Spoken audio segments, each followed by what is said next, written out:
So, today I'm going to talk about something very, very important to the human race, and that is dinosaurs.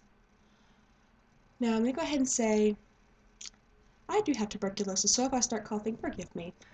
Now, back in September, something very important was discovered, like I said before.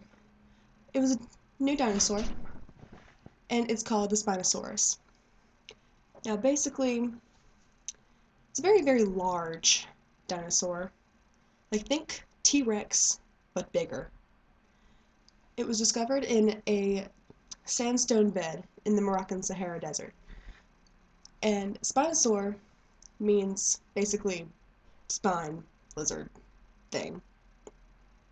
I don't know. Now, I don't have actual pictures of these dinosaurs in particular, so think T-Rex. Think this beautiful T-Rex.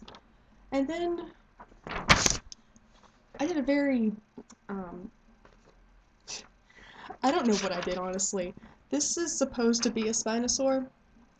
I don't know what I did to it. I don't know, it just kind of, poor thing. I've killed it. I killed it. Just,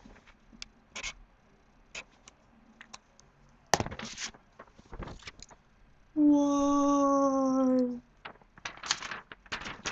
I hurt the poor thing.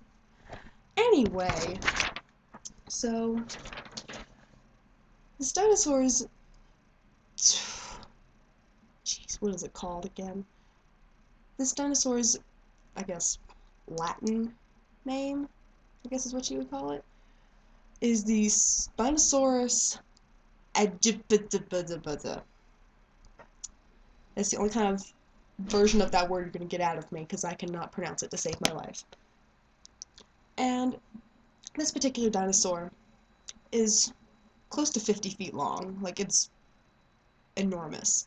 And the reason that this was such an amazing discovery was that it was discovered that, I keep saying discovered, forgive me, but the reason it was such a big thing in the science community was that it was the first amphibious dinosaur to ever walk the earth.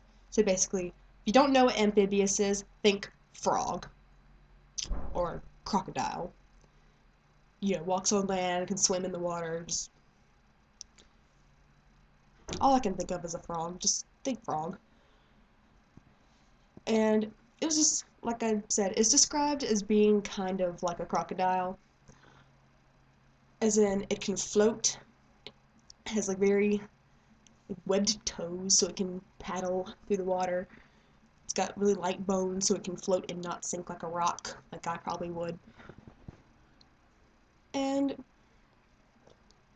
I mean, I'm a dinosaur geek, so it's important to me. Might not be important to you, but it's important to me. Now, the other thing that was found was another dinosaur, and it was a dinosaur discovered by, was he a doctor? I think he was a doctor. Dr. Kenneth Lacovara from Drexel University.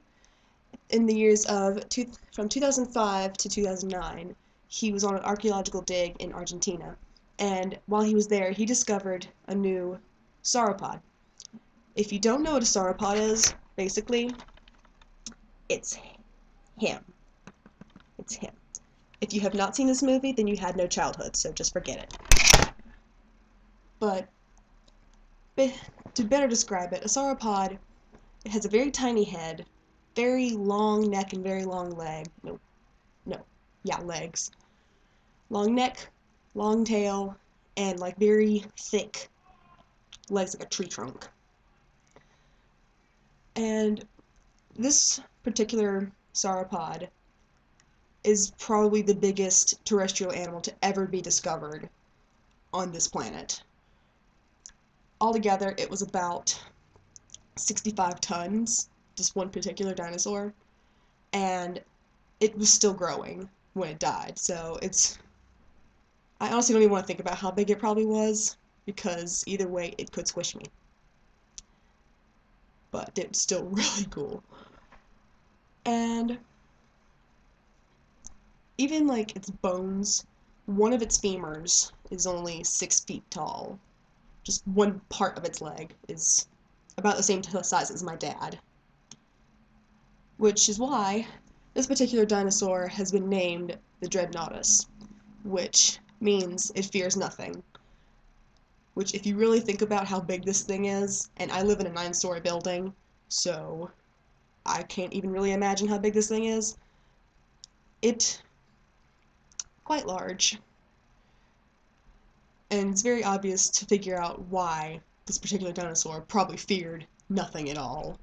It could step on a T-Rex, and it no problem. So that's really about it. These are some very fantastic creatures, and I felt like sharing this information. Yep, that's how I end this. I didn't plan this out very well. Okay, guess that's it for me.